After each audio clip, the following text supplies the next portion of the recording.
Nous sommes maintenant en présence de Madame Michel. Alors je ne sais pas si on dit Brieux ou Brieux. Brieux.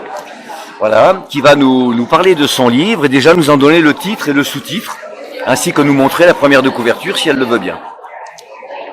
Alors il s'agit des Vendanges de Hautefeuille, qui est mon 16e livre et qui va nous transporter sur une région du côté de l'Isère, avant de revenir donc sur les bords de Garonne à Portet.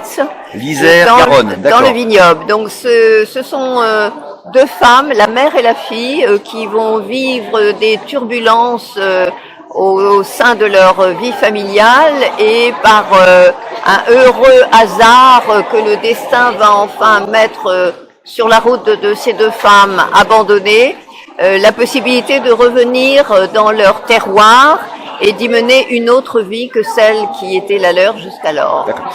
Vous situeriez votre livre dans quel genre littéraire? Terroir et histoire. D'accord. Mémoire et histoire. Oui. Ouais, c'est ce qui me semblait, mais je voulais vous l'entendre dire. Oui. Est-ce qu'il fait partie d'une série ou il va? Non, pas du tout. Pas du tout. Non, c'est un livre une complètement histoire qui n'a pas de suite.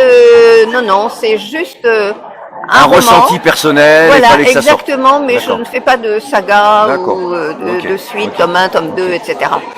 Des projets d'avenir au niveau de l'écriture? Alors j'ai une réédition, c'est un roman qui est l'histoire d'une jeune résistante durant la dernière guerre mondiale. Ouais. Et c'est un livre qui a eu énormément de succès dans les débuts des années 2000 et qui m'a été tellement redemandé que là je l'ai remis en édition. Et d'autant plus que, comme je suis conférencière, je travaille beaucoup sur l'histoire.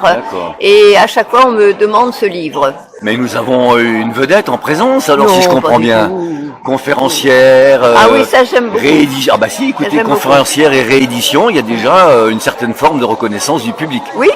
Donc oui, c'est très bien. Je vous remercie beaucoup. Merci à vous.